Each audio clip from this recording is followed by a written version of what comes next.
नमस्कार दोस्तों, आप सभी का एक बार फिर से बहुत बहुत स्वागत है इस पॉडकास्ट में जिसका नाम है दादी जी का चश्मा। दोस्तों, एक सच्चे इतिहास को आप सभी के सामने लाने की जो हमारी श्रृंखला है उसको और आगे बढ़ाते हुए, उसको और दमदार बनाते हुए एक और नया बयान लेकर के आ रहे हैं उन लोगों का जिन्होंने जलियांवाला बाग इंसिडेंट को फेस किया, उसको जिया, अनुभव किया। उससे 2 दिन पहले, उसके 2 दिन बाद क्या क्या हुआ, जैसे जैसे हमारी रिसर्च के तहत हमें मिलता जा रहा है हम आप सभी के सामने लाते जा रहे हैं।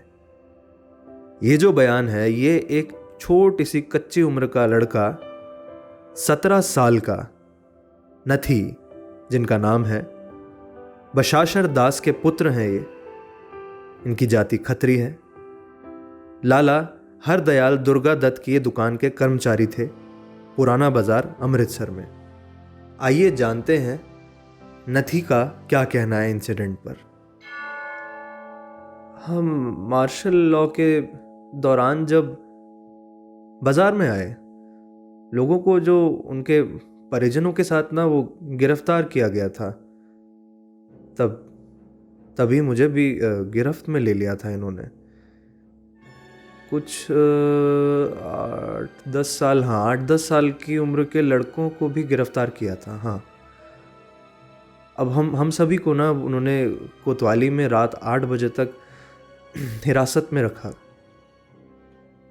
एक सिख सब इंस्पेक्टर ने वहाँ जो लड़कों को पुरुषों से अलग किया था और उनसे साहिबों की हत्या के बारे में उसने पूछताछ करी। तो जब उन्होंने अपनी अज्ञानता व्यक्त की तो उन्हें उसी ने भाई धमकी दे दी और कुछ नामों का उल्लेख करने के लिए हमसे उसने कहा। अन्यथा फिर उसने यही बोला कि वे सभी को जेल भेज दिया जाएगा। मतलब हम सभी को इन्होंने दिन भर धमकियां दी और हम सभी को उसका सामना करना पड़ा। सभी लड़के उधर रो रहे थे उस टाइम।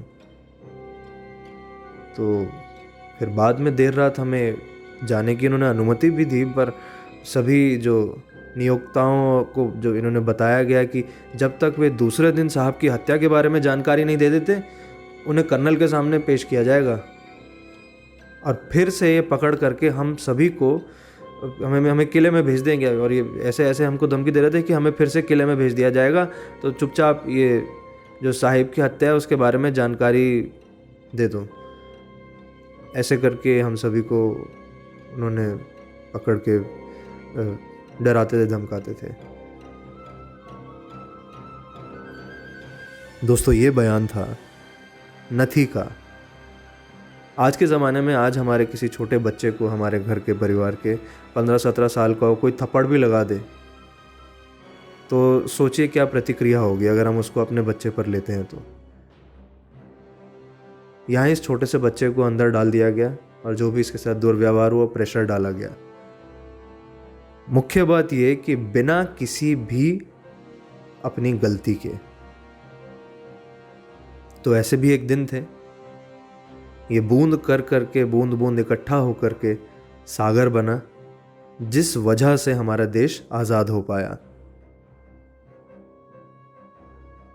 अब धीरे धीरे लगने लगा है कि हम बहुत ही अनफॉर्चुनेट हैं, बहुत अभागे हैं कि हम तक ये बातें नहीं पहुंचाई जाती। और यही अपनी छोटी सी जिम्मेदारी हम सभी समझते हुए आप सभी के सामने सारे बयान लेकर के आए हैं कि हम भारतीय हैं तो हमें कम से कम ये सारी चीज़ें तो पता ही हो।